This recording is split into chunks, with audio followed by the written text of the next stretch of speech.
Welcome to the Norris Group Real Estate Podcast, a show committed to bringing you insights from thought leaders shaping the real estate industry. In each episode, we'll dive into conversations with industry experts and local insiders, all aimed at helping you thrive in an ever-changing real estate market, continuing the legacy that Bruce Norris created, sharing valuable knowledge, and empowering you on your real estate journey. Whether you're a seasoned pro or a newcomer, this is your go-to source for insider tips, market trends, and success strategies. Here's your host, Craig Evans. Hey everyone, it is great to be on. Many of you have seen that we have officially launched I Survive Real Estate last week. Leading up to the event, though, we are going to have some great shows on our podcast, not only to preview the panelists, but also to revisit some of the Roni Award winners. But first in our line of shows leading up, we wanted to be one of the first to introduce President and CEO of Make-A-Wish for OCIE. It is my pleasure to introduce to our audience Ann Gray. Ann brings over 25 years of experience in nonprofit leadership to her new role, having held prominent positions at organizations such as Vivalon, the Alzheimer's Association, and the Pancreatic Cancer Action Network. At Vivalon, Ann successfully led the organization through a critical period of growth. Under her leadership, Vivalon saw a significant financial turnaround and was recognized as the best nonprofit organization by the Marin Independent Journal. In 2020, Ann was named one of OC Register's most influential people, a testament to her leadership and impact in the community. Ann, who maintains residences in both Irvine and Rancho Mirage, also emphasized the unique advantage her reach and influence in both Orange County and the Inland Empire will bring to the community that Make-A-Wish serves. Ann holds a bachelor's degree in international relations from the University of San Diego and an MBA from Pepperdine University. She is actively involved in the community, serving as a member of the Junior League of Orange County, is a puppy den volunteer for Guide Dogs of the Desert, a member of the Salton Sea Triathlon Club, Coachella Valley Area Panhellenic. That was a mouthful. And again, it is great to meet you. Welcome aboard to Make-A-Wish. You know, I Survived Real Estate is on its 17th year, and we've raised $1.2 million for great charities and partners just like Make-A-Wish. Gloria was great to work with, but we are eager to get to know you as well. So we wanted to have you on and talk about Make-A-Wish and also introduce our audience to the new president and CEO.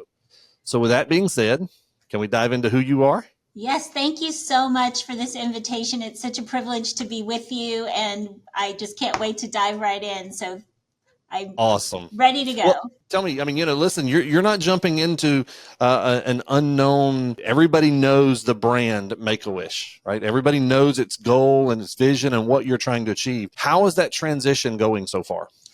So it's been going great. It's day 8 for me. I am really thrilled with the team here, and the staff and volunteers have just given me such a warm welcome and are so supportive. And it's really the perfect timing because our new fiscal year starts September 1st. So it's a great time to be part of Make-A-Wish. And we have so many children waiting for wishes.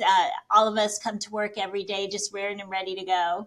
You've been in the nonprofit space really for quite a while now. What led you to choose nonprofit sectors over public or other private sectors?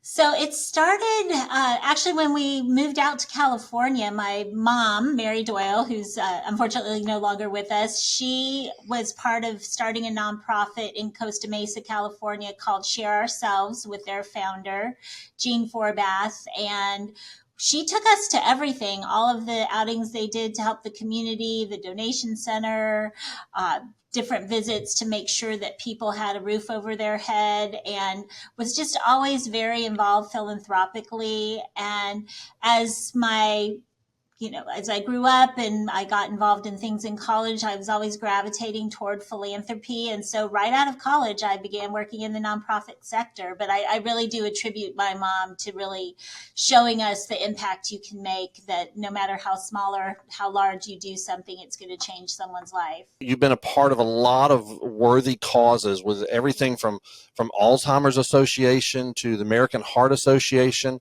and now moving into Make-A-Wish. How is it working with all those demographics?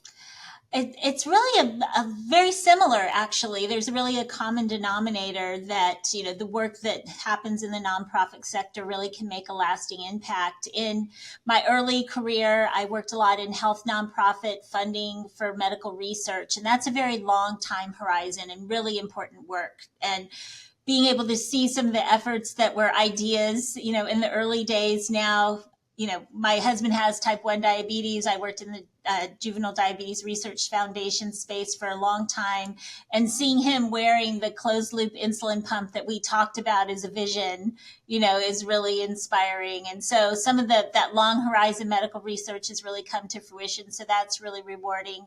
In Alzheimer's disease, research is so important, and the impact that it has on people's daily lives is so important. And I really, as I learned, and early on, as I shared before with my work with my mom, of the immediate impact of work, I really gravitate toward that and the immediate impact of a wish on a child and their future, because our studies have shown that a child looking forward to a wish is more compliant with their medical treatment. Their appetite returns, their positive outlook returns, and it really does help with their care and their journey through the debilitating illness that they have. And the wish is just something that really impacts them in positive ways that can enhance their lives greatly. And so that immediate impact, whether it's a long horizon in some of my earlier work or a shorter impact in the work I've done more recently with older adults and now children, it's just really heartwarming. And so there's really that common denominator of those things that you can do that make a difference for people, and really being able to feel that. And Make-A-Wish especially, the impact is immediate on these kids. Tell me about Vivalon. What did Vivalon do, and what was its real mission? Sure. So Vivalon is a 70-year-old nonprofit, very beloved in Marin County. It was formerly known as Whistle Stop. They changed their name right before the pandemic. And it was founded by a very visionary woman who really saw that older adults had three critical needs: transportation, access to good nutrition, and social connection. And so those were the components that Vivalon was founded on 70 years ago. And today that's still the core of Vivalon's mission, making sure that people have transportation. We had a fleet of over 100 buses that made sure that people got where they needed to go. We had Meals on Wheels. We had social connection programs. We built a healthy aging campus. So just a lot of really important work, really core to the tenets of that mission. How hard was it to leave Vivalon and that part of the state? Well, it's a beautiful area, but my heart is in Orange County. I have wonderful friends here, family here. I went to high school here. I met my husband here. So coming back to Orange County is really a gift. As we talked about earlier, we've been involved with Make-A-Wish and had great relationships for them for a long time. How has that transition been, and what do you think is the biggest change for you coming into Make-A-Wish? Coming into Make-A-Wish, I think really, it's making sure that we have enough funds to fund all of the wishes. We have almost 500 children waiting for wishes right now. And with our current fundraising, we're able to grant just under 300 wishes a year. So we would like to be able to fund all those wishes as quickly as possible. We don't want a long waiting list. We have children who are urgently waiting for wishes because their health is declining. And those are our obviously top priority wishes, but we don't want any child waiting longer than they have to get their wish fulfilled. And so that's really important. I take that responsibility very seriously to make sure that we have the funds necessary to be able to grant wishes as quickly as possible, that a child isn't waiting on a wish because of our inability to fund it. So we are working very, very diligently to build up our fundraising, share the case for Make-A-Wish of why these wishes are so important. As I stated earlier, it really does help the children comply with their treatment and have a better journey through their illness. And so it's just, I feel very passionate about it, that we have important work to do, and there's a sense of urgency that I think it's important for the public to be aware of, that a wish doesn't automatically happen. It takes about $10,000 to grant a wish. Our average wish cost is roughly $6,000 to $7,000, but some are much greater if they involve travel, and travel wishes have opened up again post-COVID. And so we have a backlog of those wishes that are actually more costly than the wishes that we've been able to grant just coming out of COVID. Now the world's really opened up again, and the wishes become more expensive to get children to the places they've dreamed of going. I want to make sure that our audience really understands what is the mission of Make-A-Wish. Yeah, the mission of Make-A-Wish is to create life-changing wishes of children battling critical diseases, so that they can empower themselves to inspire to comply with treatment, to manage their way through the tough days, and really have something to look forward to. Kind of as I stated earlier, the research has shown this to be true, but I think we all know that when we have a vacation or something that we're looking forward to, how our outlook improves and how we're mentally and physically, it enhances our lives. Just imagine that times a million for a child facing a critical illness or awaiting a kidney transplant, which is also, very critical situation, or, battling a brain tumor. All of these things are such terrible things that take them out of their normal childhood. And so to have a wish and a dream that they can have fulfilled because of their circumstances that they might not be able to have fulfilled later in life or otherwise is really so special. And the founding story of Make-A-Wish is about a little boy who wanted to be a sheriff. And so in Arizona, the community came together, and the sheriff department, and he had a uniform and he had a badge and, all these great things. And I get a little emotional thinking about it, but when he passed away, his gravestone said sheriff. Knowing that you get to have that effect on people's lives is a pretty weighty responsibility. Why do you believe that Make-A-Wish was the right place for you personally? Well, I think I'm very touched by the stories, obviously, because, the founding story got me to tears, but just knowing that family today is still involved with Make-A-Wish, telling the story of their son and his dream and his memory living on. But my first experience with Make-A-Wish was right early in my fundraising career. I worked for Muscular Dystrophy Association. It was my very first job out of college, worked for Muscular Dystrophy Association, and we had great kids that I would see who were suffering with Duchenne muscular dystrophy. And they were so full of light and such wonderful kids. And I remember going to one family's house, and the little boy was like, "Ann, I want to take you to my office." I'm like, "You have an office?" And he's like, "Yes, I want to show you my office." And so I went into his office, and he had a placard that had his name and it said CEO, and he had a brand new Apple computer, and he had a desk that his wheelchair could roll up to. And his little plaque said, CEO, Make-A-Wish of, and his wish was to be a businessman. And I was so touched by that, because kids with muscular dystrophy at the time, they lived into their teens only. And it's better now for them, but at that time they only lived into their teens. So to see his wish to be a businessman was pretty cool. All right, I'm gonna try to see how up to speed you are, even though you've only been there for 8 days. So we're gonna put your thinking cap on. All right. So how many wishes did your chapter grant in 23? So in 2023, we granted 240 wishes. Our fiscal year runs September 1 to August 31st. And this year we are about to grant 270 wishes. Our last wish of this fiscal year is on August 31st, and that'll get us to 270. That's fantastic. So how does Make-A-Wish go about determining, who gets their wishes granted? So it's really an important process.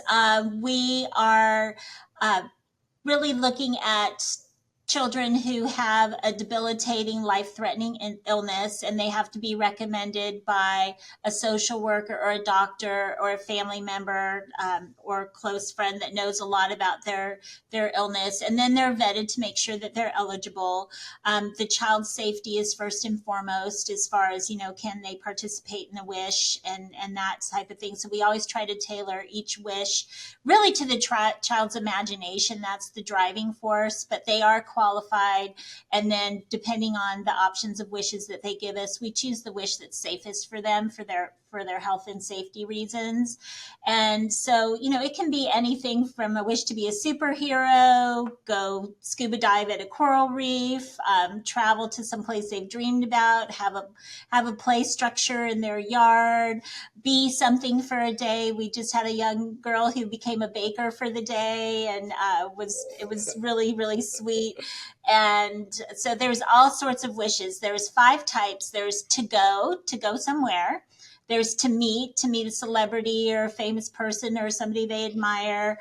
To have, like a puppy or a computer, or to be, like a policeman or a sheriff or a pop star or a businessman, or, whatever those wishes might be. And then to give. And this is really a sweet, heartwarming one, that we have wish kids who want to give to others. Maybe it's giving gaming devices to the hospital, so all the kids, there for treatment have video games that they can play, or it's giving food to the hungry, or something of that nature where they want to give back, or giving something to their school that supported them through their illness. There's these great to give wishes, which I think are really special.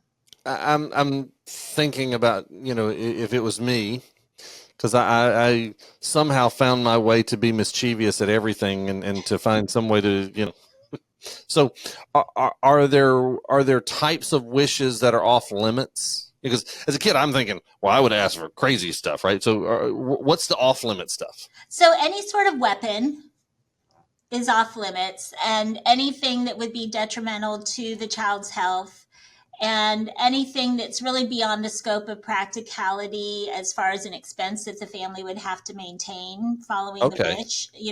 Those types of things we don't grant, just because the wish is meant to be something uplifting and ensuring the child's safety, and not a later burden. So we want to make sure that it's something that the whole family is comfortable with, and the wish experience really is for the whole family. It's a family journey when a child's going through something like this, and it really has to be something that fits within what they're able to do and enjoy. So Well, as you're talking about, it's for the kids and the families.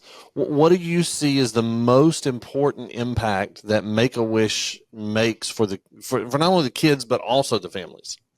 I think it goes along the same lines of what I was sharing about something positive to look forward to, and the child's compliance with their medical care, helping that parent have a sense of relief that their child's eating again, or that they're not, that they're more positive about their treatments, because that helps the child, hopefully most times heal, but, or have a safer journey, as they go through their illness. But it's also the forever lasting memory the wish creates for the family, I think, is really key. As you've been talking, I've been thinking of other things, and but one of the things that I want to push on is, obviously we're coming up to I Survive Real Estate. We're trying to raise funding. The whole purpose of that evening, we can go and get dressed up and do all the stuff, but the whole purpose of the evening is we want to raise as much money as we can raise for Make-A-Wish. With all the wishes that you guys have granted, can you tell us how big the need still is, and why we've got to, as a community, as a culture, we've got to continue to work to serve that need? Yes, we have over 500 children waiting for wishes just in Orange County and the Inland Empire alone. And these are kids that some have been waiting a very long time. And we're currently, really working on raising the funds to be able to fulfill these wishes before we really cast a wide net to bring children in who also are deserving of wishes. We probably have a waiting list of 800. There's kids we don't know about. And we really want to be able to raise as much money as possible so that we can cast a wider net and bring more kids in to really benefit from our mission, because we really don't want to have a waiting list more than 500 Right. of kids. It's our goal is to, our budget this year is built on, for FY25 is built on granting 225 wishes. So that only cuts our waiting list in half, and we get about 40 referrals a month right now. So Wow. that, as we get the word out about, needing to raise more funds to fulfill these critical wishes, it also makes more wishes come into the pipeline, because people realize they may know someone that would like to, their family could benefit from a wish, and the child certainly could benefit from a wish. So it's that catch-22 of, we really need to get the word out to raise more funds to move through these wishes and get them to the children as quickly as possible. And we know that's going to bring children who are deserving of wishes. That's going to keep, raising the bar of the funds that we need to keep raising. We have about $2 million additional dollars we'd like to raise above our budget this year to be able to really clear those wishes and grant them as quickly as possible. So we feel like our stretch goal for our staff and our offices, we'd really like to see the Orange County and Inland Empire grant 300 wishes this year and make those happen for these children that they're in the process of, sharing their dreams with us and their hopes. And, we have children on the urgent wish list, and we want to be able to fund those as quickly as possible. And, as new wishes come in, there might be more urgent wishes. So it's just really about people knowing that if they made a gift to Make-A-Wish, and say this event raises $100,000 this year, or $250,000, or however much it raises this year, every $10,000 is a wish for a kid. Sure. And sometimes it costs us a little less, sometimes it costs us a little more, but 10,000 takes care of a wish. And so times that by the dollars raised from events like yours, and your event is certainly one that does extremely generous progress toward these goals. Everybody in the room at the I Survived Real Estate event who supports Make-A-Wish is going to know that they changed a life. And so this is going to have as much impact in the world as the best business deal I ever made, because it's going to last forever. Well, and it's, we're in the finance and investment world, yes, we focus on real estate, but at the end of the day, we do a lot of math, and I'm sitting there adding up. You're saying, hey, our fiscal budget year covers 250, but at 40 a month, I mean, you got 480 a year coming in.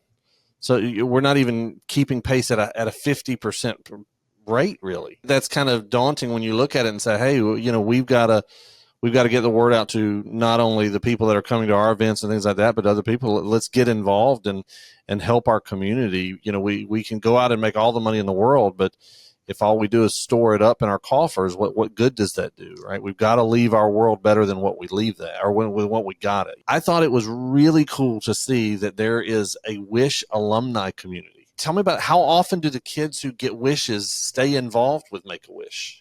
Yeah, we have kids who stay involved with Make-A-Wish. We had an event on Saturday where one of our Wish alumni was sharing his story, and we have Wish kids who've worked for Make-A-Wish. They stay involved in many different ways, but one of the goals we have for the Orange County and Inland Empire chapter is to do more alumni events for our Wish kids, and we have the ability to do things to bring the families back together and come in and spend time together. We really love to celebrate the kids who are, really the best outcomes of what Make-A-Wish is about is, they got through their, debilitating health journey, thanks to the strength and invigoration of looking forward to that wish, as well as incredible medical professionals and the love and support of their families. So we want to bring them together to celebrate that as much as we can with the alumni, and really give all of them a chance to really relish in the fact that they are in a wonderful place and relive the memories of their wishes. So the alumni is something that we really want to look at, for the young kiddos and the older kiddos, and have activities that really engage them at every level. We're thinking about a holiday social this year, and companies and individuals who support Make-A-Wish, really help make all of these wishes possible. And, corporations can really get behind Make-A-Wish as one of their top charities like you have. Our staff here has amazing ability to craft information for them that they can just kind of take things and run with it like you do for this great event. And we're here to support you with the information and things that you need. But companies and individuals who want to get involved in Make-A-Wish, we really urge them to contact us. And the Make-A-Wish alumni are a great part of that because they continue to share the story about how the wish has impacted their lives. And it's really heartwarming. And we're just meeting, right? But the longer you and I are knowing each other, you will find and children are very near and dear to my heart. Family will always outweigh anything else I do in life. How do they request a wish? So they can go on our website and the information is right there. There's a form that they can fill out. That's a very simple form, and that gets the process started because like you said, we don't want to overwhelm. Or they can talk, if they have a social worker at the hospital or a caseworker at the hospital, they can do that on their behalf, or their doctor can do it on their behalf, or they can have a friend or family member do it on their behalf. But the first step is to go to our website to do that. And that's makeawish.org. And you can find it there. And the OCIE is our local chapter. So if they look for the Orange County Inland Empire chapter, they'll get directed to our page. They can learn about all of our events, all the ways to get involved, but there's also a space there to learn how to request a wish. I am humbled and honored that you took the time today, because I know it is extremely busy for you coming into this time of your life and leading an organization like Make-A-Wish right now. So I just want to say thank you so much. I look forward to seeing you guys and stuff at the end of October for our event. And we are really excited. We're working hard to raise a lot of capital and a lot of funding for Make-A-Wish. So guys, listen, I really appreciate you being on today and listening, and to learn more about Make-A-Wish. We want to really encourage you with I Survive Real Estate coming up. Make sure to get your tickets. We're still taking a lot of sponsorships for our platinum sponsors and our gold sponsors. We want to focus on, we want to have a great event. But again, Ann, thank you so much. Thank you for your time. I hope to have you back on again sometime, and I look forward to seeing you soon. Thank you. I look forward to seeing you at the end of October, and we can't wait for your event. And thank you to all the listeners out there, and we really hope you come out and support the event. Thank you, and good luck and congratulations on your new career, your new change in your career as well. Thank you. You are so kind. Look forward to seeing you soon. Thanks, Ann. Have a great day. You too. Bye-bye, everybody. For more information on hard money loans, trust deed investing, and upcoming events with the Norris Group, check out thenorrisgroup.com. For more information on passive investing through the DBL Capital Real Estate Investment Fund, please visit dblcapital.com. The Norris Group originates and services loans in California and Florida under the California DRE license 01219911, Florida Mortgage Lender license 1577, and NMLS license 1623669. For more information on hard money lending, go to thenorrisgroup.com and click the hard money tab.